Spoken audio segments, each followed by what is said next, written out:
बोलो सच्चिदानंद भगवान की जय। बोलो श्रीमद्भागवत महापुराण की जय। बोलो कथा महोत्सव की जय। बोलो पुरुषोत्तम मास की जय। जय जय श्री राधे, जय जय श्री राधे, जय जय श्री राधे। ओम नमः पार्वती पतये, हर हर हर महादेव। हरि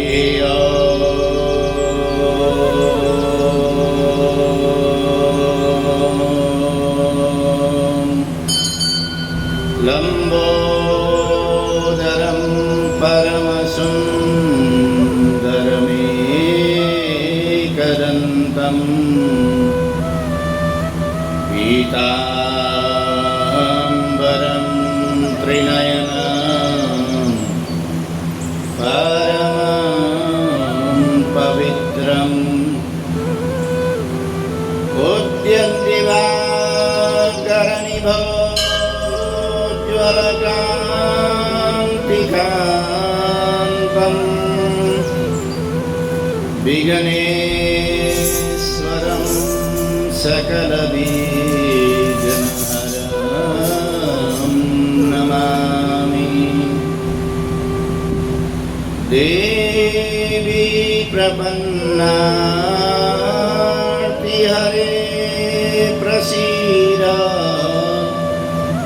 प्रसीद मातर् जगतोऽखिलस्य प्रसीद विश्वेश्वरि पाहि विश्वं त्वमेश्वरी देवी चराचरस्य।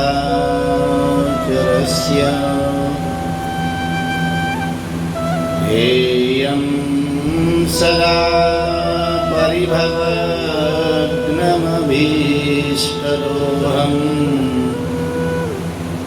तीर्थास्पदं शिववीरं तेनुतं शरण्यं। प्रत्यार्तिहं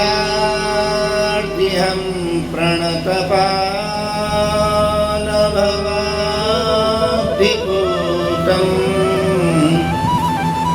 वन्दे महापुरुषते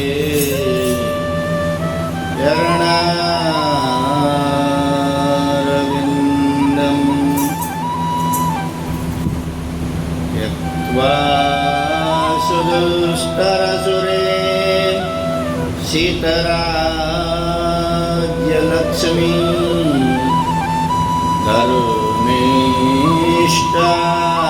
धर्मेष्टार्यवचसा यदगादरण्यं। मायामृगं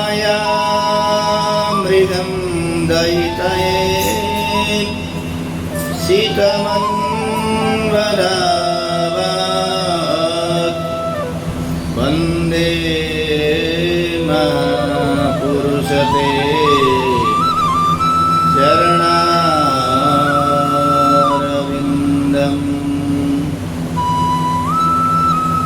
वंशी विभूषितकरात् नवनीरदाभात्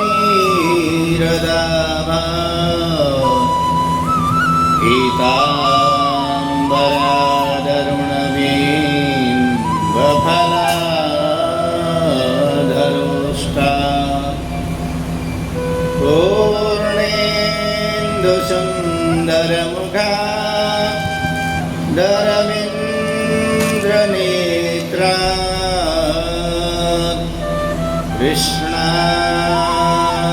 परं किमपि त्वमहं न जाने। नारायणं नमस्कृत्य नरं चैव नरोत्तमं देवी सरस्वतीं व्यासं ततो जयमुदीरये। श्री सीतानाथ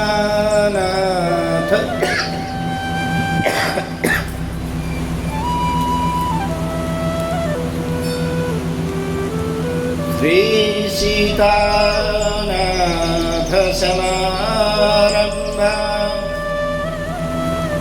श्रीरामानन्दार्य मध्यमा अस्मदाचार्यपर्यन्ता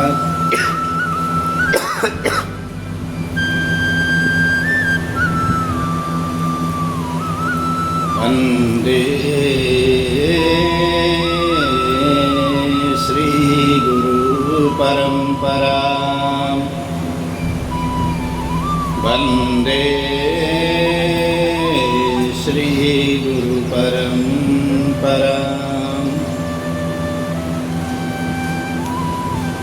करचरणकृतं वा कायजं कर्मजं वा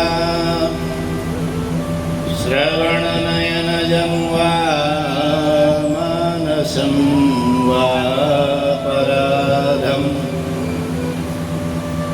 हितम् अविहितं वा सर्वमेतत्क्षमस्व। जय जय करुणाब्धे श्रीमहादेव शम्भो। भक्ति भगवन्त गुरु चतुर्नाम बपुए, इनके पद वंदन किए ना शैवी ज्ञानी ना शैवी ज्ञानी। बोलो भक्तवत्सल भगवान की जय। बोलो पुरुषोत्तम मास की जय। बोलो कथा महोत्सव की जय। भगवान के नाम संकीर्तन के साथ ही आज कथा में प्रवेश करेंगे। श्रीमन्नारायण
भगवान की जय। सत्यव्रतं सत्यपरं त्रिसत्यं सत्यस्य योनिं निहतं च सत्ये सत्यस्य सत्यमृतसत्यनेत्रं सत्यात्मकं त्वां शरणं प्रपन्ना सत्यात्मिकां त्वं शरणं प्रपन्ना। परम मंगलमय परात्पर परम अखिलेश्वर अकारण करुणा वरुणालय तड़ित पीतांबरधारी भक्तवांछा कल्पतरु भगवान श्री बालकृष्ण लाल की वाङ्मय प्रतिस्वरूपा श्रीमद्भागवत महापुराण मासिक पुरुषोत्तम मास के यज्ञ में, यह मासिक यज्ञ में हम लोग आज 24वें दिन में प्रवेश कर रहे हैं। भगवान की माती कृपा है। कल के प्रसंग में भगवान का प्राकट्य उत्सव मनाया। भगवान प्रकट हुए। भगवान का जो जन्म है, गीता में कहा गया है कि जन्म कर्म च मे दिव्यम मेवं यो वेत्ति तत्वतः। जो तत्वदर्शी लोग हैं वह मेरा जो जन्म है उसको जानते हैं। अब हम लोग भी सोचते हैं कि जैसे हम लोगों के परिवार में बच्चों का जन्म होता है, भगवान क्या वैसे ही जन्म लेते हैं? कह रहे कि नहीं। हमारा जो जन्म है हमारे कर्मों के आधार पर हमें जन्म प्राप्त होता है। जैसे जैसे हमने कर्म किए उस कर्म के आधार पर ब्रह्मा जी के सृष्टि के संरचना के अनुसार हमें अपने अनेकों योनियों में प्राप्त होता है। और मनुष्य योनि कब प्राप्त होती है? जैसे आपने देखा होगा ट्रैफिक चल रहा होता है, ट्रैफिक चलते चलते अचानक से रेड लाइट हो जाती है तो ट्रैफिक वाला रोक देता है और ट्रैफिक वाला जिसको चाहे एक साइड में ले करके उसका चालान कटे या उसकी जो कागज़ है वो चेक कर सकता है, उसका अधिकार है। ऐसे ही हमारे जब अनेकों लगातार जन्म हो रहे होते मृत्यु के बाद, क्योंकि निश्चित है कि जन्म के बाद मृत्यु होती है, मृत्यु के बाद पुनः जन्म होता है। ये ध्रुव सत्य है, इसमें कोई दो राय नहीं है। तो लगातार इसी क्रम से जन्म और मृत्यु के हम इसी चक्र में ही रहते हैं। परब्रह्म परमात्मा की विशेष जब कृपा होती है तब हमारे को रोक दिया जाता है और उस कृपा के बल पर पुनः मनुष्य देह की प्राप्ति होती है। नहीं तो कहते कर्म के आधार पर मनुष्य देह प्राप्ति होती है, तो ऐसा नहीं है। कर्म तो हम लोग करते रहते हैं और जो पशु योनि है उसमें कर्म प्रधान नहीं है, वो तो भोग प्रधान योनि है। तो हमने शुभ कर्म किए या जो भी कर्म किया उसके आधार पर दूसरी जो योनि मिली और फिर पुनः मनुष्य योनि के लिए क्या 84 लाख चक्कर लगाने पड़ेंगे? हो सकता है 84 लाख योनियों के बाद ही मनुष्य देह प्राप्त हो, लेकिन भगवान की कृपा हो जाए तो पहले भी प्राप्त हो सकती है। इसको बोलते हैं, संस्कृत में इसको कहा गया गुणाक्षर न्याय। भगवान का एक न्याय है जिसका नाम है गुणाक्षर न्याय। गुणाक्षर न्याय कैसा है कि जैसे एक लकड़ी में घुन लग गए, घुन लगने से जो उसमें से गुरादा निकलता है, निकलते निकलते उसकी जो आकृति है वह एक विशेष आकृति होगी। हो सकता है भगवान शंकर जी की आकृति हो जाए, हो सकता है हमारे देश का नक्शा बन जाए, हो सकता है उसमें ओमकार का नक्शा बन जाए, जो घुन लगे हैं उसमें से जो बुरादा निकल रहा है उससे डिजाइन बन गया, आकृति बन गई। लेकिन अब हम ये सोचते कि ये देखो घुन ने बहुत बढ़िया सुंदर ओम की आकृति बनाई है, उनके वहाँ जो घुन लगा था तो उसी घुन को हम ले गए और लकड़ी बहुत सारी रख दी, कहा कि इसमें भी घुन वैसी आकृति बनाएंगे, तो ऐसा जरूरी नहीं। फिर घुन उसमें उस लकड़ी में भी लगे लेकिन उसमें कोई आकृति बनी नहीं। आपने हजारों टन लकड़ियाँ उन घुन के हवाले कर दिया, उसके बावजूद भी वह आकृति बनी नहीं। तो ऐसे ही भगवान की कृपा कब किस पर हो जाए कोई पता नहीं। अभी आगे के प्रसंग में सुनेंगे कि भगवान पूतना के ऊपर भी कृपा करके माँ जैसी सदगति प्राप्त करा।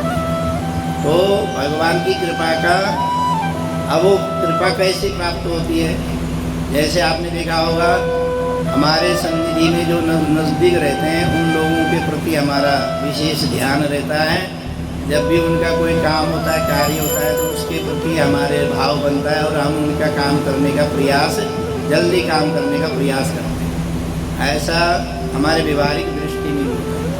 तो ऐसे ही भगवान की जब सन्निधि हम प्राप्त करते हैं, अब सन्निधि डायरेक्ट प्राप्त नहीं कर सकते क्योंकि बहुत सारी ऐसी चीज़ें हैं जो हमें पता ही नहीं है, ज्ञान नहीं है। भगवत प्राप्ति के, आराधना के, उपासना के जो क्रम है हमें पता नहीं रहता है। तो कह रहे कैसे प्राप्त करेगा? जो भगवत प्राप्ति के क्रम को जानता हो उसी को ही हम उसका ही अनुसरण करने लग जाए। ऐसे दिव्य संतों का, दिव्य महात्माओं का, दिव्य व्यक्ति का यदि हम अनुसरण करने लग जाए तो निश्चित है कि भगवत प्राप्ति हो सकती है। तो कह रहे कि जन्म कैसा आएगा? जन्म कर्म च मे दिव्य, मेरा जो जन्म और कर्म है वह दिव्यतापूर्ण है। गीता में भगवान जी कह रहे हैं। अब जन्म लेने का प्रक्रिया वैसी ही है, लेकिन इस तरह से आप समझ सकते हैं। एक बार एक कुएं में एक व्यक्ति गिर गया। व्यक्ति गिरा तो छटपटाने लगा, चिल्लाने लगा, मुझे बचाओ बचाओ बचाओ। तो वहीं से एक व्यक्ति गुजर रहा था, उसने देखा कि कोई कुएं में गिरा है, तो उसको बचाने के लिए उसने रस्सियाँ का जुगाड़ किया, व्यवस्था करी, रस्सी कमर में बांधी और कुएं में उतरा पूरी व्यवस्था के साथ। तो वहीं से और भी लोग, जब हल्ला मचा तो बहुत सारे लोग वो आपस में ये चर्चा करने लगे। जैसे हम लोग भी कोई दुर्घटना कहीं सामने हो रही होती है रोड पे, हम पूछते भाई क्या हो गया क्या हो गया, तो कोई बता रहा होता है कि बाइक वाले ने गाड़ी को मार दिया, कोई कहता है गाड़ी वाले ने बाइक को मार दिया। ऐसे ही वो जब वार्तालाप कर रहे थे तो एक व्यक्ति ने पूछा भाई ये हुआ क्या? तो कहने लगे भाई एक आदमी कुएं में गिर गया। दूसरा कह रहा है नहीं एक आदमी नहीं गिरा, दो आदमी गिरे। अब कुएं में दो है, जो नीचे उतरा है वो भी गिरा है। तो वो कह रहे नहीं मैंने खुद देखा है दो आदमी है। वो कह रहे नहीं भाई दो आदमी नहीं है, आपस में उनकी झगड़ा। वो कह रहा एक ही है। तो तीसरा आदमी कहता है कि देखो तुम जो कह रहे हो बिल्कुल सही है, गिरा एक ही व्यक्ति है, तुम आपस में क्यों लड़ रहे हो? व्यक्ति गिरा एक ही है, दूसरा जो है उसको ऊपर लाने के लिए उतरा है। तो ऐसे भगवान का जो अवतार होता है, अवतार जो शब्द है अवतरणिका से हुआ है। अवतरणिका मतलब होती है संस्कृत में जो सीढ़ी होती है वो उतरने का काम करती है और चढ़ने का भी काम, दोनों। इसका नाम है अवतरणिका। संस्कृत जो शब्द है उसका नाम है अवतरणिका, उसी से अवतार शब्द। भगवान का जो है जन्म नहीं होता है, अवतार होता है, और हमारा कर्म बस जन्म होता है। अब जो अवतार हुआ है वह नीचे इस भवकूप में गिरे हुए व्यक्ति को ऊपर उठाने के लिए अवतार। तो भवकूप में कौन गिरा है? मनुष्य गिरा है, जिसको लोग हल्ला मचा के कह रहे थे कि एक गिरा है, दूसरा कह रहे दो गिरा है। तो दोनों का ही वहाँ कोई में है, लेकिन एक ऊपर उठाने के लिए गया है, दूसरा अपने कर्मों के आधार पर अनजाने में ही उस भवकूप में गिर गया है। वैसे भगवान का जो कर्म जन्म है वो दिव्यतापूर्ण होता है और वो अवतरण होता है उसका। तो वो भगवान के जो है एक तो बच्चे हैं जो ज्ञानी हैं, जो ज्ञान से भगवान को प्राप्त कर सकते हैं। उसमें क्या है, अनेकों शास्त्रों का ज्ञान हो, पूजन पद्धति का ज्ञान हो, कैसे भगवान की अर्चना की जाए जिससे भगवान प्रसन्न हो। अब जब हमें अभी पूजा करा रहे थे, पूजा कराते समय भी इसमें विधि है, जो भी सामग्री प्रथम अर्पण किया जाए भगवान गणपति को अर्पण करें। गणेश जी को प्रथम पूजनीय है, शास्त्र की विधि है, तो सर्वप्रथम गणेश जी को अर्पण करना चाहिए। फिर अन्य देवताओं को अर्पण करने के बाद जो प्रमुख देवता है उसको अंतिम में अर्पण करने की विधि है। तो हम लोग जो जानकारी यदि नहीं है, अब हमें पता नहीं है कि कैसे पूजा की जाती है, तो हम पहले इधर भागवत जी में चढ़ा दे रहे हैं या पहले इधर राम जी के पास ओमकार के पास चढ़ा रहे हैं। तो ऐसी विधि है, तो वो कैसे प्राप्त होगा, वो तो ज्ञान से प्राप्त होगा। अब हमारे अनेकों शास्त्र हैं, अनेकों पुराण हैं, अनेकों ग्रंथ हैं, उन ग्रंथों का सभी का अध्ययन करते करते हमारा पूरे जीवन में अध्ययन करें, 24 घंटे भी अध्ययन करें, तब भी उसके बारे में हम जान नहीं सकते। तो कहने का मतलब है कि ये ज्ञान से भगवान प्राप्ति करना बड़ा असंभव सा है इस कलयुग में। अन्य युगों में तो आयु दीर्घ होती थी, हजारों वर्षों की तपस्या, हजारों वर्षों से भगवान की आराधना करने पर भगवत प्राप्ति। अब दूसरा है भक्त। भक्त जो है नन्हा सा बच्चा है जो माँ पर ही आश्रित होता है। अब माँ पर ही आश्रित होता है तो जो ज्ञानी व्यक्ति है तो भगवान कहते हैं आ जाओ मेरे पास आ जाओ, तो वो सीढ़ी चढ़ करके प्रथम सीढ़ी, द्वितीय सीढ़ी, पहली सीढ़ी, दूसरी सीढ़ी, तीसरी सीढ़ी, इस तरह से सीढ़ियों का उपयोग करके भगवान के पास पहुंच जाता है। क्यों? क्योंकि ज्ञान में लगातार वृद्धि होती है ना, पहली कक्षा, दूसरी कक्षा, तीसरी कक्षा, ऐसे ही कक्षा से आगे जब भगवान की प्राप्ति हो जाती है। जो अबोध बालक है वो सीढ़ी तो चढ़ नहीं सकता, वो रो रहा है, तो भगवान कैसे हैं? परमपिता परमात्मा है, मातृवत है, भक्त वत्सल है। वत्सल मतलब होता है जैसे बछड़े को गौ माता दूर से ही पहचान लेती है और बछड़ा माँ को ढूंढ लेता है, ऐसे ही भक्त वत्सल भगवान को वो जो छोटा सा बच्चा है वो कैसे ढूंढता है? वो कह रहे हैं कि वो पुकारता है, निरंतर उस माता को ही पुकारता है। तो माता करुणावश उसी सीढ़ी से, जिस सीढ़ी से ऊपर चढ़ा जाता है उसी सीढ़ी से नीचे उतर जाते हैं। इस मृत्यु लोक में अवतार लेकर के नीचे उतर जाते हैं, इसी का नाम अवतार है। तो भगवान का भी कल जन्मोत्सव हमने मनाया, भगवान का अवतरण हुआ। तो अवतरण जब हुआ तो भगवान प्राकृत शिशु बन करके तुरंत तो अवतार नहीं हुए।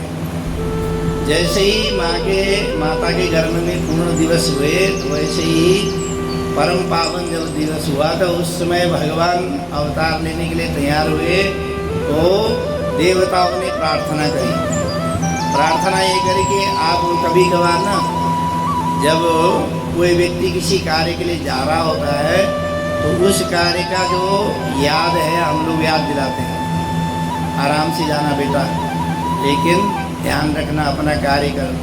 हम लोग जब गुरुकुल में पढ़ने आए, मैं 10 साल में हरिद्वार आ गया था, तो गुरुकुल में पढ़ने आया था। हमारे पिताजी जब उस समय अंतर्देशीय जो लेटर होता था उसमें जो लेटर लिखते थे, उस समय तो कोई फ़ोन की इतनी व्यवस्था तो थी नहीं, तो लेटर जो लिखते थे उसमें यही कहते थे कि ज्योतिष का ध्यान रखना और कर्मकांड के भी विशेष करके ध्यान रखना और सत्य का आश्रय लेना, वेद मंत्रों का निरंतर पाठ करते रहना।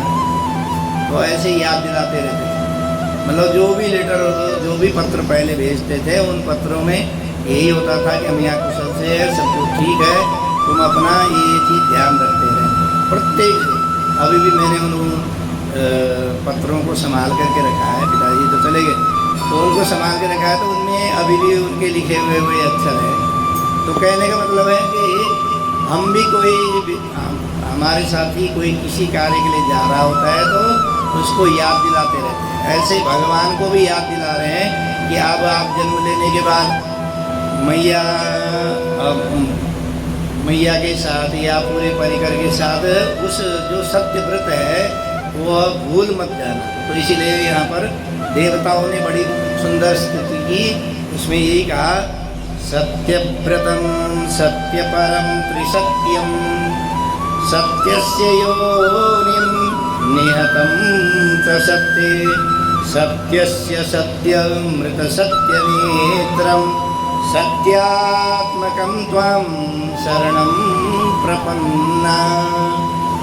आप सत्य स्वरूप हैं और उसी सत्य के लिए आप धराधाम में अवतरण ले रहे हैं और उस सत्य को भूलना नहीं है। क्यों? क्योंकि यहाँ जो भी जिनको भी संहार करना है, जिन राक्षसों का संहार करना है, वो आपके रिश्तेदार हैं। अब सबसे पहले तो संहार कंस मामा का है, तो कंस मामा के से पहले भी सबसे पहले जब आती है पूतना आती है। पूतना का क्या है? कंस की बहन है, तो मौसी होगी, तो पहले मौसी का संहार करना है, फिर मामा के द्वारा भेजे गए जो उनके करीबी है उनका संहार करना है, फिर मामा जी का संहार करना है, फिर शिशुपाल भी आपका ही सगा संबंधी भाई है तो उसका भी संहार करना है। ऐसे भी जिन जिन राक्षसों का संहार के लिए आप अवतरण ले रहे हैं तो वह सत्य व्रत है, आपका सत्य व्रत धारण किया हुआ है आपने, इसीलिए भूलना मत। ऐसा भाव लेकर के सभी देवता प्रार्थना कर रहे हैं। जैसे ही समय पूर्ण हुआ तो परम शोभन जो समय है वह भादों का महीना कृष्ण पक्ष अष्टमी तिथि, कल भी अष्टमी तिथि थी। अष्टमी तिथि आई बुधवार और रोहिणी नक्षत्र में हर्षण योग में भवकरण में मध्य रात में भगवान प्रकट हुए। तो उस समय जब माँ के गर्भ से प्रकट हुए तो चतुर्भुज रूप धारण करके प्रकट हुए। तो चतुर्भुज रूप, अब आपके सामने कोई संतान उत्पन्न हो जाए यदि वो चतुर्भुज रूप धारण किया हुआ हो तो माता पिता जो है हाथ ही जोड़ेंगे, हाथ जोड़ने के अलावा कुछ नहीं हो सकता। ऐसे देवकी वसुदेव जी हाथ जोड़ करके एकदम हाथ जोड़ करके प्रार्थना करने लगे। सुखदेव जी कहते हैं, तमद्भुतम बालकमंबुजीक्षणम चतुर्भुजम शंख गदा युधाधरम। कैसे बालक हुआ? अद्भुत बालक हुआ। अब अद्भुत इसलिए कह रहे हैं क्यों? क्योंकि शंख चक्र धारण किया हुआ है, 4 भुजाएं हैं और बालक जब जन्म लेता है तो उस समय कैसा होता है? बिल्कुल प्राकृतिक से होता है, कोई वस्त्र पहना नहीं रहता। और इन्होंने तो पीताम्बर धारण कर रखा है, तो पीताम्बर धारण किया हुआ ऐसा जो दिव्य बालक है उसको क्या कहेंगे? अद्भुत। हम लोग भी तो ये कहेंगे। यदि किसी के घर में एक उंगली अधिक वाला भी बालक पैदा हो जाता है, उत्पन्न हो जाता है, तो हम कहते हैं अरे बड़ा अद्भुत। और हम किसी व्यक्ति को भी ऐसे देख लेते हैं जिसके दोनों हाथ की उंगलियां 6 हो तो उसको मतलब बार बार देखने का मन करता है। अद्भुत, क्योंकि व्यवहारिक रूप में ऐसा मिलता नहीं है। एक पिछले साल मेरी 2 व्हीलर खराब हुआ तो एक मैं गया यहाँ पीतमपुरा में जहाँ रामलीला ग्राउंड है उससे थोड़ा सा आगे जाकर राइट साइड में एक रास्ता जाता है, वहाँ पर मेरी बाइक खराब हो गई। तो किसी ने बताया कि आगे जाकर के एक मिस्त्री, तो मिस्त्री के पास गया था। देखिए उसकी भी आश्चर्य वाली बात है, उसकी 6 उंगलियाँ इसमें, 6 उंगलियाँ इसमें, पैरों में भी 6 उंगली, 6 उंगली वाला मिस्त्री है। तो ऐसे अद्भुत है। उसको जब भी मैं बीच में कभी 1-2 बार और भी जाना हुआ तो मैं उसके हाथ की उंगली ही देखता रहूँ। तो ऐसा होता है, हर कोई देखता है। तो ऐसे अद्भुत वो जो बालक हुए तो हाथ जोड़ करके खड़े हो गए। और बालक जब जन्म लेते हैं तो निहत्ते होते हैं, उसमें कुछ हाथ में कोई सामग्री नहीं रहती। वो बालक के शंख चक्र गदा पद्म धारण किया हुआ है।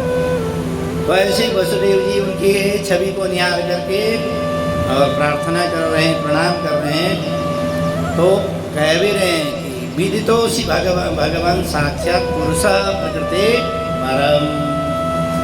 हम आपको पहचान गए महाराज, आप प्रकृति से परे जो परब्रह्म परमात्मा है वही परमात्मा है। ये जो वसुदेव जी और देवकी जी हैं, ये कौन है? पिछले जन्म में एक राजा हुए भक्त, उनका नाम था सुतपा, और उनकी जो रानी है प्रश्नी गर्भा उनकी रानी, और सुतपा दोनों ने हजारों वर्ष तक तप किया। और तप इसीलिए किया कि भगवान परब्रह्म परमात्मा हमारे संतान के रूप में, तो निरंतर तप करते हुए भगवान हरि प्रकट हो गए और उन्होंने कहा कि मैं उनको आशीर्वाद दिया कि मैं एक नहीं, आपका जो तप है दिव्य तप है, मैं 3 बार आपके गर्भ से जन्म लूँगा, आपके घर में बालक बनकर के जन्म। तो भगवान देखिए, भगवान के जन्म लेने के अनेकों कारण हैं। एक तो ये भी कारण बताते हैं कि हमारे जो श्रेष्ठ जन है वो ये कहते हैं एक कारण ये भी हो सकता है, भगवान जब अपने धाम में अकेले बैठे रहते हैं तो इस प्रकृति को, क्योंकि उनके पास उनके अलावा कोई नहीं है, तो सोचते हैं कि कुछ क्रीड़ार्थ, कुछ मनोरंजन के लिए कुछ नया किया जाए। तो नया करने के लिए क्या है, संकल्प मात्र से ही पूरी प्रकृति धारण हो जाती है, पूरा ये 14 भुवनात्मक सृष्टि का समुद्गत हो जाती है, वो उत्पन्न होती है। और इसमें फिर जब सृष्टि उत्पन्न हो गई तो भगवान का भी मन करता है, जैसे हमने कोई चीज़ बनाई और उसका हमने स्वाद चखा नहीं, फिर हम सोचेंगे क्यों ना हम स्वाद भी चखा लें। घर में यदि मालपुए बनाए, मिठाई बनाई और हमने उसको दे दिया, दान कर दिया, फिर कभी न कभी तो मन करेगा ना ये इसका स्वाद कैसा होता है, ज़रा एक बार हम भी खा के देखें। ऐसे ही भगवान ने भी जो पूरी प्रकृति बनाई उसमें माता, तो माँ इतना लाड़ दुलार करती है तो भगवान को भी इच्छा हो जाती है कि मैं भी क्यों न प्रकृति माँ के गर्भ से जन्म लूँ। तो ऐसे उनके मन में जब संकल्प हुआ तो फिर किसी न किसी जो श्रेष्ठ व्यक्ति है उसके घर में जन्म लेते हैं।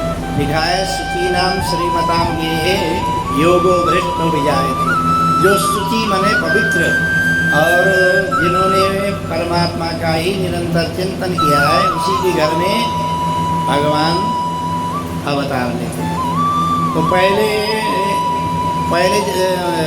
भगवान जो जन्म लिए वह प्रश्नी गर्भा के रूप में पहले जन्म लिया, उसमें आनंद नहीं आया। और भगवान ने अनेकों अवतार धारण किए, उसमें भी आनंद नहीं आया। कच्छप बने, मछली बने, 12 रूप धारण किया, किसी में भी उनको आनंद की अनुभूति नहीं हुई।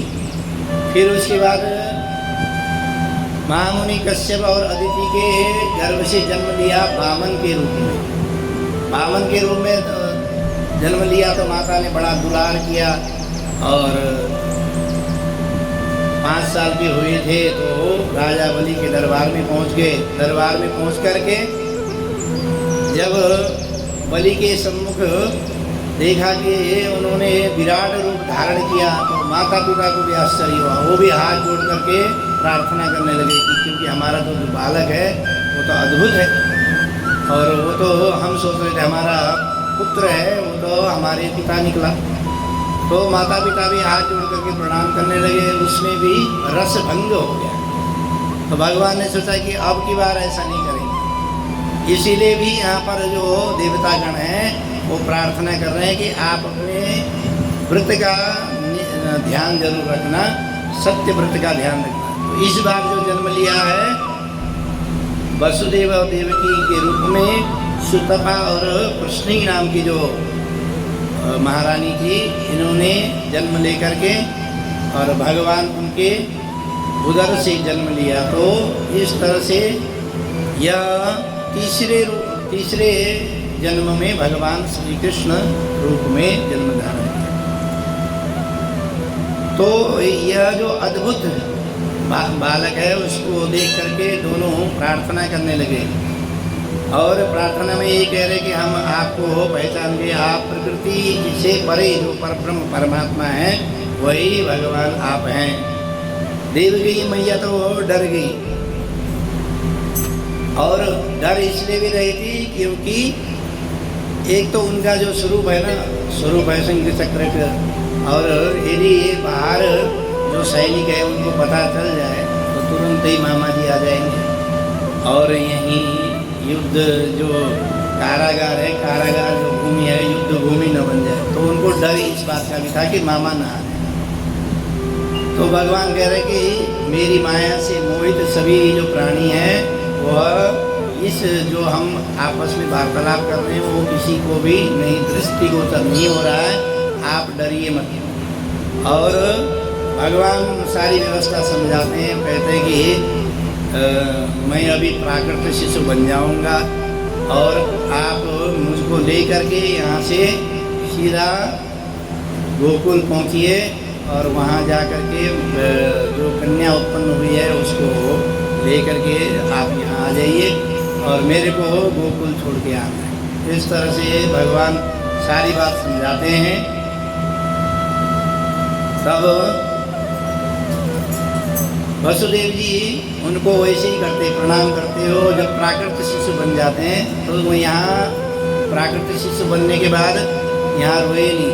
आपने देखा होगा बच्चा यदि रोता नहीं है तो माता पिता लोग रोने लग जाते हैं कि पता नहीं क्या हो गया, और डॉक्टर आ करके ऐसे थपथपाता है कि कैसे भी बच्चा रोने लग जाए। यदि रोए नहीं है तो कोई समस्या है बच्चे की। यदि बच्चा हंस रहा है जन्म लेते ही तो समस्या मानी जाती है। लेकिन यहाँ भगवान बिल्कुल तुष्टिम बभूवा, रोए नहीं, क्योंकि रोने का मतलब है सारे के सारे लोग जग जाएंगे और तुरंत ही आकर के कंस मामा को बता देंगे। तो भगवान बिल्कुल रोए नहीं, चुपचाप तुष्टि होकर के वहीं बैठे। भगवान को वसुदेव जी ने प्रणाम किया और अपने सूप में रख करके भगवान को लेकर के चले। जैसे ही सूप को में कंधे में अपने सिर में रखा भगवान जी को, वैसे ही उनकी बेड़ियाँ खुल गई। यहाँ भाव ये भी है कि भगवान को जब हम सर्वोपरि, हमारा जो मस्तिष्क है, मस्तिष्क के ऊपर कुछ नहीं है, इसीलिए हम सबके सामने जो अपने से श्रेष्ठ जन हैं उनको माथे से ही प्रणाम करते हैं। ठीक है, प्रणाम करने की भी अलग अलग विधि है। हाथ से जब नमस्कार करते हैं एक नमस्कार विधि है, एक है साष्टांग प्रणाम, 6 अंगों से प्रणाम किया जाता है। एक है दंडवत प्रणाम। दंडवत मतलब है जैसे डंडा ऐसे गिरा दिया जाता है तो सीधा ही गिरता है, ऐसे ही दंडवत प्रणाम करने की विधि है। अब दंडवत प्रणाम देखिए, अब इसमें भी क्या है, विधि निषेध कुछ बातें हैं। विधि निषेध में माताओं को किसी के सामने भी दंडवत प्रणाम नहीं करना चाहिए, ऐसे माताओं, क्योंकि माता के जो अग्रभाग है वह यदि पृथ्वी में छू जाता है तो पृथ्वी मैया घबराने लगती है। इसीलिए दंडवत प्रणाम करने की विधि नहीं है। माता को साष्टांग प्रणाम ही करना चाहिए। कई स्थानों में आपने देखा होगा, मंदिरों में उनको देखा देखी में वो भी पूरे के पूरे लेट करके प्रणाम करती हैं। वो अब प्रणाम में भी ये है कि सभी जो व्यक्ति हैं वो प्रणाम भी करते हैं, तो उसमें मस्तिष्क जो है, ब्रह्मरंध्र है, वह जमीन में टच नहीं होना चाहिए, जमीन में छूना नहीं चाहिए। साष्टांग प्रणाम में भी, दंडवत प्रणाम में भी जमीन में माथा न छुए। इस तरह से पुरुष को भी प्रणाम इस तरह से करना चाहिए। मतलब ये जो मस्तिष्क है, ये जो यहाँ से ऊपर ब्रह्मरंध्र बनता है, यह पृथ्वी पर स्पर्श नहीं होना चाहिए। तो उसके प्रणाम करने की विधि है कि दोनों हाथ ऐसे मस्तिष्क यहाँ आ जाए, तब दंडवत प्रणाम किया। तो ऐसी विधि निषेध की बातें हैं जो इस तरह से प्रणाम करें। तो ऐसे जैसे भगवान को उन्होंने मस्तिष्क में धारण किया, ऐसे ही सारी बेड़ियाँ खुल जाती हैं। तो भगवान को हम सर्वोपरि जब सत्ता में रखते हैं तो हमारी जो सांसारिक जो बेड़ियाँ हैं, जिन बेड़ियों में हम लोग जकड़े हुए हैं, वह जाती हैं। तो और ये जो राक्षस हैं वो सो जाते हैं। माया भगवान की, जब भगवान को हम सर्वोपरि रख लेते हैं तो काम क्रोध लोभ मोह मद मात्सर्य आदि जो माया के रूप हैं यह सब कुछ सो जाते हैं, वो सब समाप्त हो जाते हैं। ऐसे ही बाहर जो सैनिक थे सब के सब सो गए और द्वार खुल गए। भगवान को जब मस्तिष्क में रख लिया तो सभी कोई भी द्वार बंद नहीं रहता है, समस्त द्वार खुल जाते हैं। द्वार खुल गए, वसुदेव जी भगवान जी को लेकर के चले और भगवान का नाम भी घनश्याम है और बादलों का भी संस्कृत में घनश्याम कहा जाता है। बादलों का एक नाम है घनश्याम। तो बादलों ने सोचा कि हमारे नाम से भगवान हैं और हम भी घनश्याम, ये भी घनश्याम, तो हमें भी इनको कुछ न कुछ अर्पण जरूर करना चाहिए। तो क्या अर्पण करें? हमारे पास जो सामग्री होगी वही अर्पण करेंगे। बादलों के पास जल है तो जल की रिमझिम वर्षा करने लगे। बरसाते हुए जैसे ही यमुना तट पर पहुँचे, यमुना जी में जैसे ही वसुदेव जी ने प्रवेश किया तो यमुना महारानी भगवान की पटरानी है। तो उन्होंने सोचा कि हमारे स्वामी आए हैं तो उनका स्वागत किया जाए। तो स्वागत करने का सबसे प्रथम है उनके चरणारविंद में प्रणाम करें। तो वो चरणों को प्रक्षालन करने के लिए, चरणों में प्रणाम करने के लिए यमुना महारानी बढ़ने लगी, लेकिन वसुदेव जी उसमें डूबने लगे। तो भगवान ने देखा कि पिताजी को थोड़ी समस्या आ रही है जल में, तो भगवान ने अपने जो दाहिना पैर है वो नीचे लटका दिया। जैसे ही दाहिने पैर के अंगूठे में महारानी यमुना जी ने प्रणाम किया, वैसे ही पुनः अपने स्थान में पुनः जल बिल्कुल कम हो गया और वहाँ से वसुदेव जी गोकुल जाकर के गोकुल में जाकर के जैसे पहुँचते गोकुल में तो भगवान की योग माया से वहाँ के समस्त प्राणी जो है वो सो जाते हैं। वैसे भी रात्रि का समय था, सोए हुए थे, लेकिन फिर भी कोई जागृत रहता है। लेकिन योग माया के प्रभाव से सभी सुप्तवत हैं और वहाँ से भगवान को वसुदेव जी वहाँ लिटा देते हैं, लाला को वहाँ लिटाते हैं और लाली को लेकर के पुनः जेल खाने में आ जाते हैं। जैसे ही माया को लेकर के हम, क्योंकि वो माया रूप में है भगवती, तो माया को जैसे लेते हैं वैसे ही पुनः बंधन में हम लोग पड़ जाते हैं, माया के बंधन में। तो लाली को लेकर के जैसे जेल खाने में पहुँचे वैसे ही सभी बेड़ियाँ पुनः लग गई और उस कन्या ने जोर जोर से चिल्लाना शुरू किया। सभी जो कंस के जो दूत थे वो जाकर के कहने लगे, उनको समाचार दिया। कंस तुरंत ही आया, आकर के देखा कि तो कन्या है, तो बड़ा क्रोधित हुआ और कन्या को पकड़ करके वो सोचने लगा कन्या हुई, लेकिन उसने सोचा कि मारना तो है मुझे। उसने जैसे ही घुमा करके उसको मारना चाहा तो वह जो कन्या चतुर्भुज धारण करके जगदम्बा बन करके चली गई, ऊपर चली गई और जोर से अट्टहास करते हुए कहा कि ये दुष्ट तो जिसको मारना चाहता है वो तो कहीं और जगह जन्म ले चुका है। तो वो बड़ा आश्चर्य हुआ कंस को, कहने लगे ये जो देवतागण है ये भी झूठ बोल रहे हैं। कहते हैं कि देवमप्यनृतम भक्ति नमृत्या एव केवलम। देवता भी, हम सोचते थे सभी मनुष्य ही झूठ बोलते हैं, लेकिन ये देवतागण भी झूठ बोलते हैं। ये भी पहले इन्होंने कहा कि देवकी के 8वें गर्भ में है तुम्हारा काल का जन्म होगा और मैंने सभी बच्चों को मार दिया। अब ये जो देवी है वो कह रही है कि तुमको मारने वाला कहीं दूसरी जगह जन्म ले चुका। तो इस तरह से वो बड़ा भयभीत हुआ। इधर तो कंस भयभीत हो गया और उधर क्या हुआ, लाला को देख करके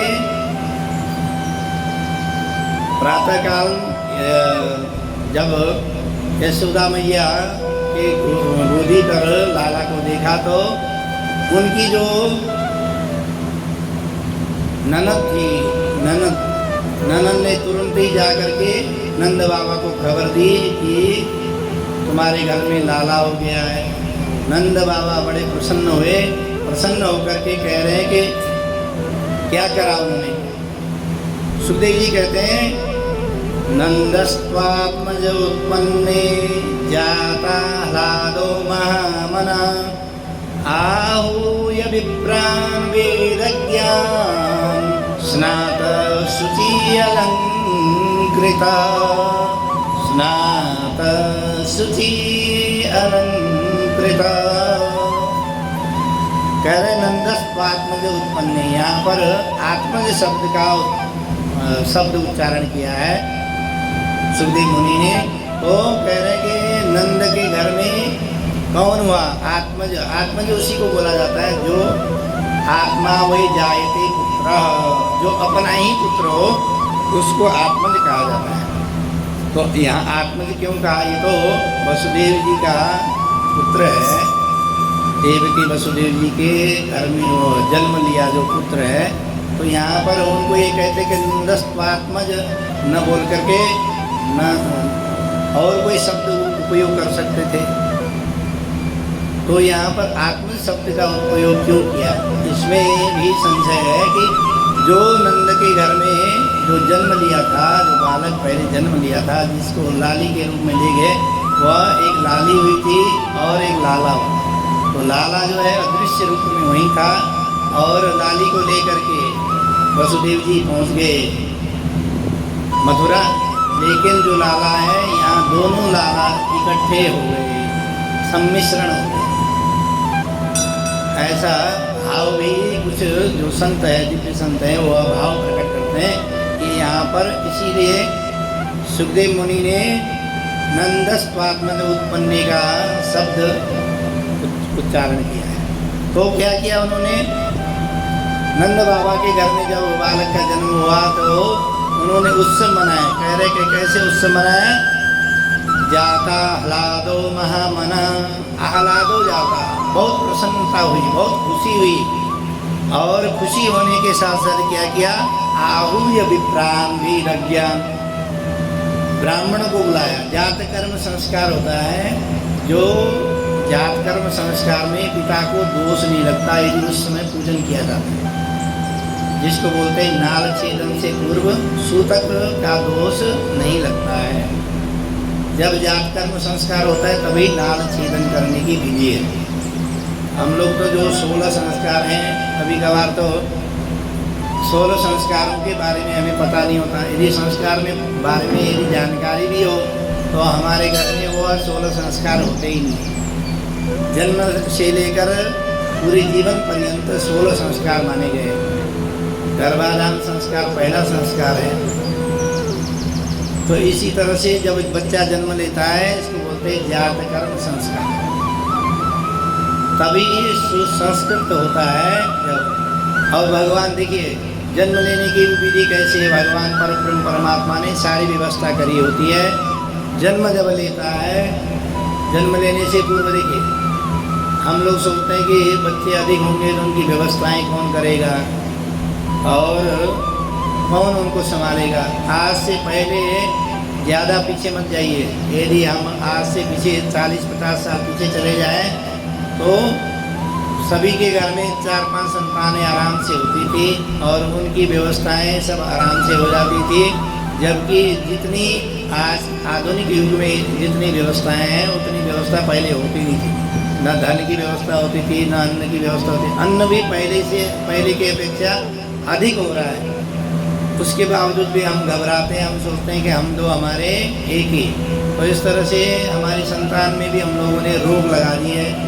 और कुछ हमारे परिकर में, हमारे आसपास में, हमारे देश में कुछ ऐसे लोग हैं जो ये कहते हैं कि हम दो हमारे, हम 5 हमारे 25, कम से कम 25। तो जनसंख्या निरंतर वृद्धि हो रही है। इस तरह से वृद्धि होती रही तो एक दिन हम लोग अल्पसंख्यक हो जाएंगे। और अल्पसंख्यक होने का आसपास के देशों में देख लो क्या स्थिति है। ज़्यादा दूर जाने की जरूरत नहीं, बांग्लादेश में देखिए अल्पसंख्यक हो गए। पाकिस्तान में जब हम लोगों का बंटवारा हुआ था, जितनी संख्या में यहाँ विधर्मी लोग रहे थे, उतनी ही संख्या में वहाँ पर हिंदू लोग थे। लेकिन आज की डेट में वहाँ हिंदू बिल्कुल जीरो हो गए, बहुत कम मात्रा में हिंदू, 1% भी नहीं है। और यहाँ बढ़ कर के 23, 24, 25% हो गए। जिस दिन बराबर की स्थिति में हो गए, 50-50 हो गए, उस दिन हमारी स्थिति और अधिक खराब हो जाएगी। तो यह सोचनीय विषय है। इसलिए भगवान सारी व्यवस्थाएं, परब्रह्म परमात्मा जन्म, उदर में भी, माँ के गर्भ में भी जन्म, सारी व्यवस्थाएं करता है। और ऐसी नाड़ी, आप्यायनी नाम की एक नाड़ी होती है, वो फिट होती है, जिससे माँ जो भी ग्रहण करती है वो बच्चे को प्राप्त हो जाता है। बच्चा निरंतर वृद्धि होता है।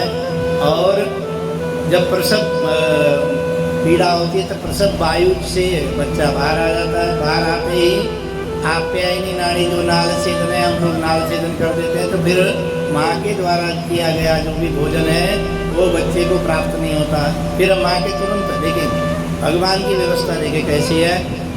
बच्चा जन्म लेते ही माँ के स्तनों में दुग्ध आ जाता है। इसीलिए भगवान को क्षीर साई कहा गया है। और क्षीर सागर में, दुग्ध के सागर में निवास करते हैं। और जिन जिन लोगों को दुग्ध की आवश्यकता होती है, जिन जिन प्राणियों को, उनके माता के स्तनों में दुग्ध आ जाता है। और जैसे दूध पीते पीते थोड़ा बच्चा मजबूत हो जाता है, तो उसके बाद दूध के दांत भगवान जी कहते हैं कि मुझे दे दे। और यह थोड़ा मजबूत दांत, भोजन के लिए मजबूत दांत चाहिए ना, हल काटना है, थोड़ी सख्त चीज़ खानी है, तो दांत धीरे धीरे दांत शुरू कर देते हैं। दांत आते हैं, फिर मजबूत दांत मिल जाते हैं। और वो दूध के दांत जब थोड़ा बहुत और सुदृढ़ खाने की इच्छा होती है तो दूध के दांत ले लेते हैं। फिर क्या हो जाता है, फिर मजबूत दांत देते हैं। जैसे हमारे भोजन पचाने की व्यवस्था कम हो जाती है 50 के बाद, फिर वो जो दांत धीरे धीरे निकल जाते हैं। बिना दांत के हम लोग रहते हैं या आर्टिफिशियल दांत लगा लेते हैं, और फिर भी हम भोजन करते हैं। तो भोजन वो हमारा यदि ज़्यादा गरिष्ठ भोजन है, फिर भी पचता नहीं। इसीलिए भगवान ने सारी व्यवस्था कर दी।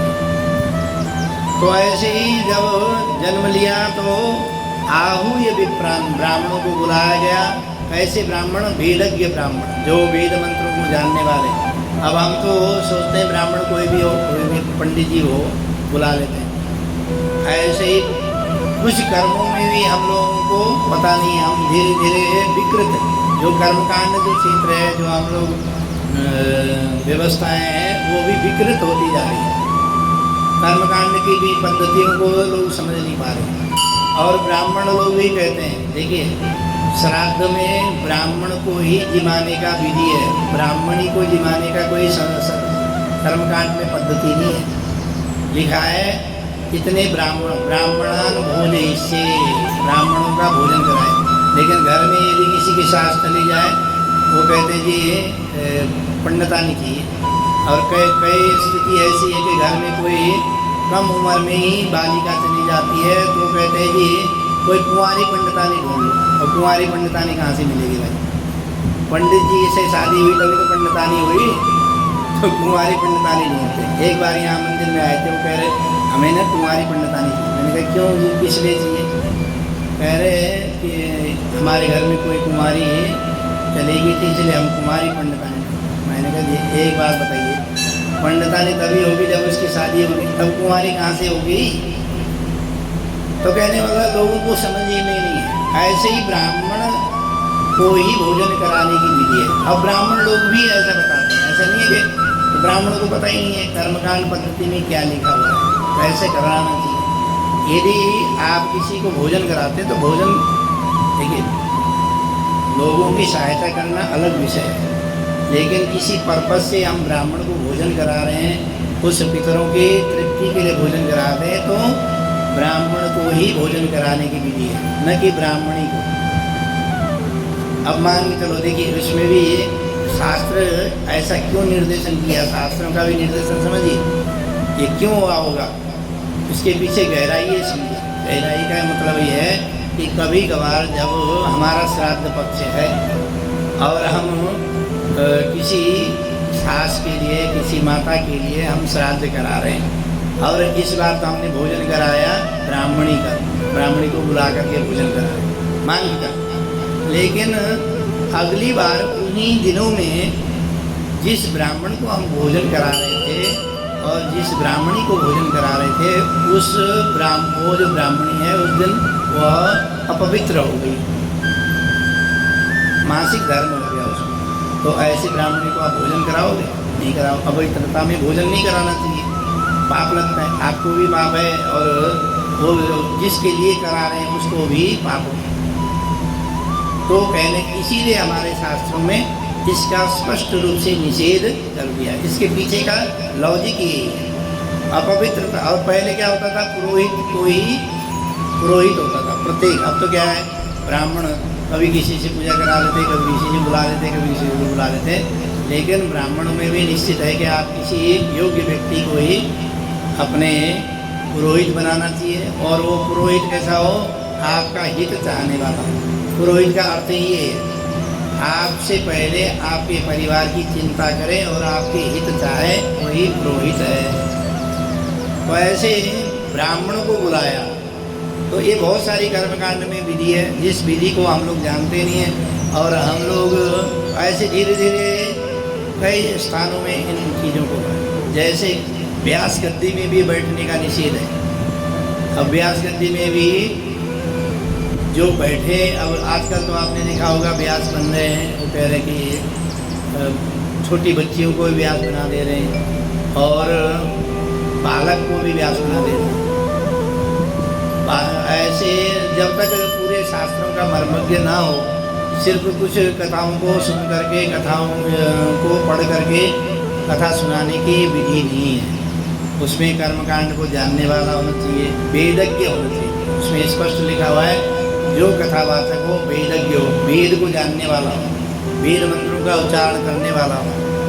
तो हमारे धर्मों में भी विकृति पैदा हो रही है। तो यहाँ पर कह रहे हैं कि आहूय अभिप्राण वेदज्ञान, वेदज्ञ ब्राह्मणों को बुलाया और स्नाता शुचि अलंकृत, स्नान करके शुचि पवित्र होकर के अलंकार वस्त्र आदि बढ़िया सुंदर वस्त्र पहन करके जब ब्राह्मणों को बुलाया, तो ब्राह्मणों ने कहा कि बाबा बढ़िया वस्त्र पहन करके आ जा। बढ़िया वस्त्र पहन करके आ गए, और आकर के उन्होंने क्या किया, जात कर्म, जो जात कर्म संस्कार है वह कराया। ब्राह्मणों ने जात कर्म संस्कार करवाया। बात और कैसे जात कर्म संस्कार कराया, बाचयित्वा स्वस्तयनम जात कर्म वचस्य वै, स्वस्ति वाचन आदि जैसे मंत्र उच्चारण करते वैसे मंत्र उच्चारण करके स्वस्ति वाचन आदि करके जात कर्म संस्कार कराया। और जात कर्म संस्कार के साथ साथ पितृदेवार्चनम तथा, पितरों का भी उस दिन उस समय पूजन करने की विधि है। पितरों के लिए कुछ न कुछ निकाला जाता है, क्योंकि पितरों के आशीर्वाद से ही संतान उत्पन्न होती है और संतान सुदृढ़ होती है। पितरों के लिए आशीर्वाद वहाँ लिखा है, गोत्रन्नो वर्धता। जब पितरों से प्रार्थना की जाती है, पितरों से प्रार्थना ये की जाती है, हे पितृदेवताओं आप प्रसन्न होकर के हमारे इस श्राद्ध की सामग्री को ग्रहण करो। कह रहे कैसे, और उससे हमें क्या प्राप्त हो, पितरों से प्रार्थना की जाती है, गोत्रन्नो वर्धताम, हमारी गोत्र की वृद्धि हो, दातारो नो विवर्धनताम, हमारे गोत्र में वृद्धि ना हो।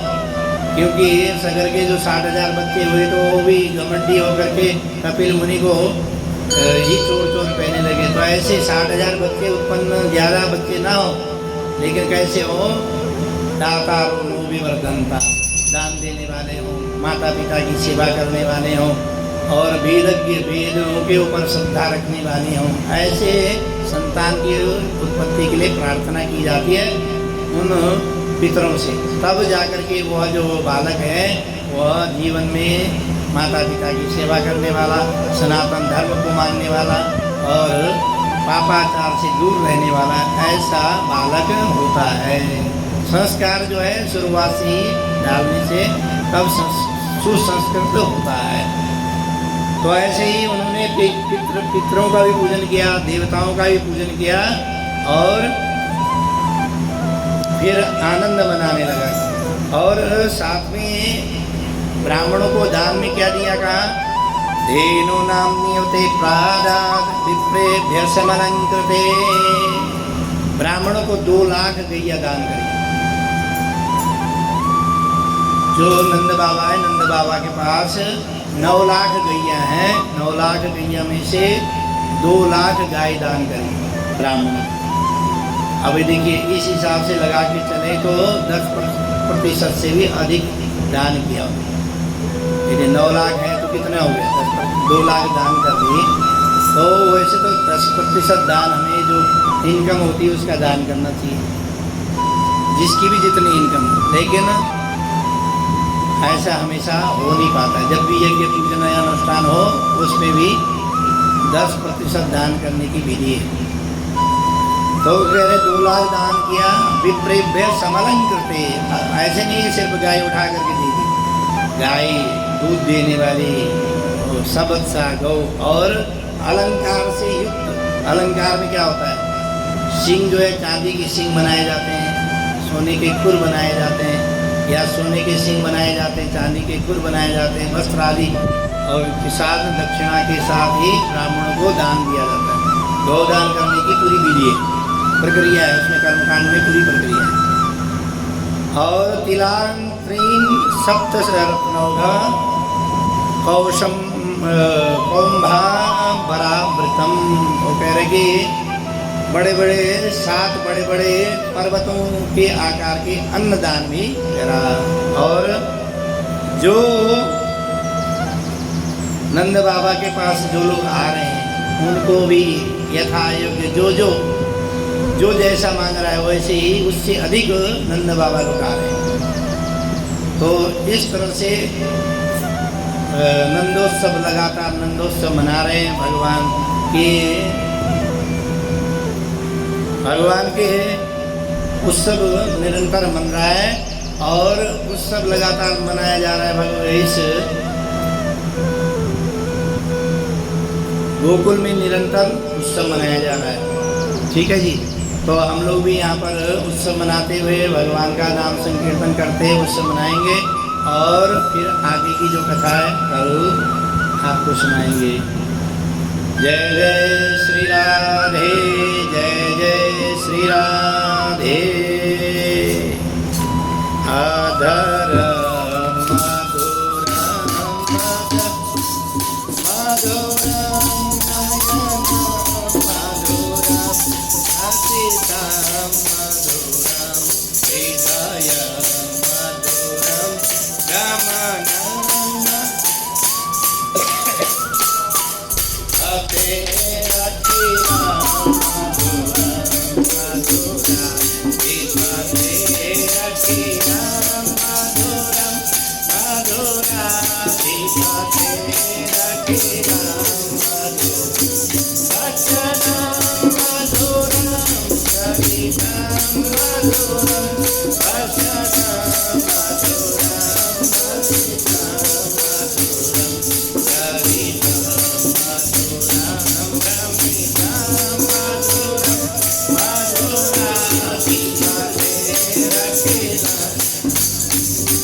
गोपाल भगवान की जय।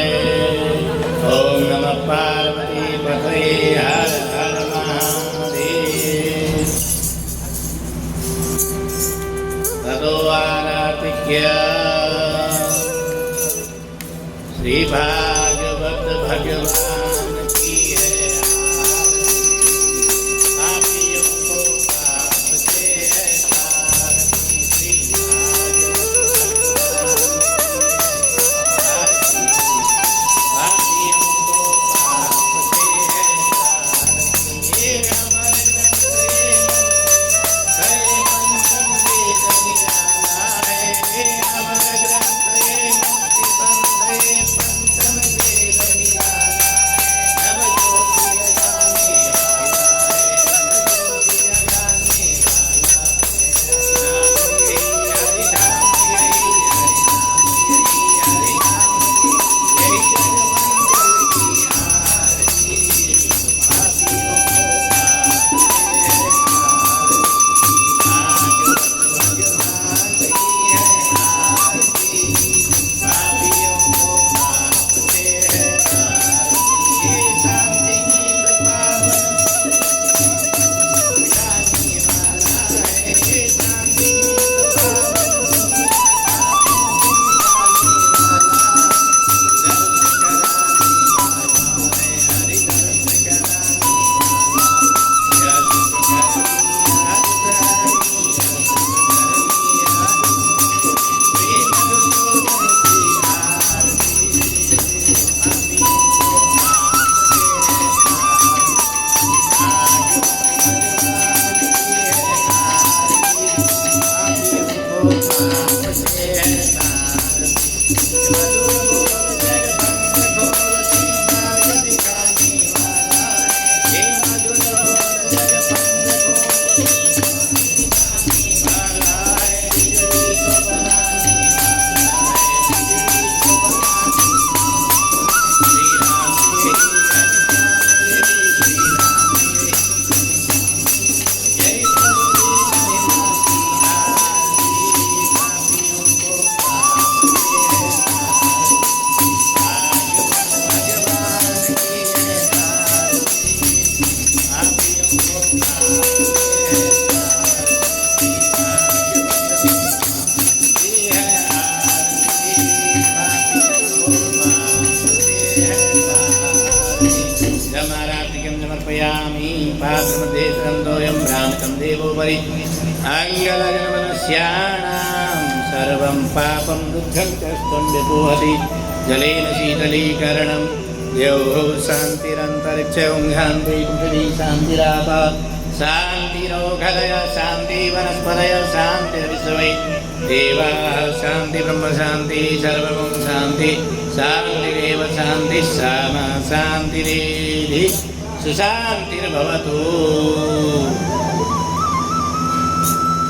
आप भी फूल लेकर के प्रार्थना कीजिए। ओम यज्ञेन यज्ञमय जन्मदेवास्तानि धर्माणि प्रथमानि आसन्नः ते अनाकं महिमानं सजन्त यत्र पूर्वे। ये भी दे दो गुलाब के फूल, सारा दे देना प्रसादम। ओम यज्ञेन यज्ञमय जन्मदेवास्तानि धर्माणि प्रथमानि आसन्नः ते अनाकं महिमानं सजन्त यत्र पूर्वे साध्याः सन्ति देवाः। ओम एकदन्ताय विद्महे वक्रतुण्डाय धीमहि तन्नो दन्ति प्रचोदयात्। नारायणाय विद्महे वासुदेवाय धीमहि तन्नो विष्णु प्रचोदयात्। महालक्ष्म्यै च विद्महे विष्णुपत्न्यै च धीमहि तन्नो लक्ष्मी। नरपुरुषाय विद्महे महादेवाय धीमहि तन्नो रुद्र प्रचोदयात्। नानासुगन्धपुष्पाणि यथा कालो भवानि च पुष्पाञ्जलिमया दत्तं गृहाण परमेश्वर। मंत्रपुष्पाञ्जलिं समर्पयामि नमस्करोमि। इसके बाद 4 परिक्रमा कीजिए। ओम हरे राम राम राम हरे हरे, हरे कृष्ण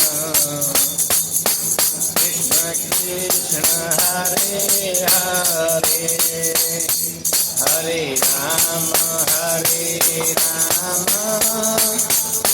राम राम हरे हरे हरे कृष्ण कृष्ण कृष्ण हरे हरे हरे राम राम राम हरे हरे हरे कृष्ण कृष्ण कृष्ण हरे हरे हरे राम राम राम हरे हरे हरे कृष्ण कृष्ण कृष्ण हरे हरे। बोलो राम कृष्ण देव की जय। बोलो गौरी शंकर भगवान की। धर्म की अधर्म का, प्राणियों में विश्व का, गौ माता की, भारत माता की, सभी संतों की, सभी भक्तों की, आज के आनंद की। ओम नमः पार्वती पतये हर हर महादेव। बोलो हनुमान जी महाराज की जय।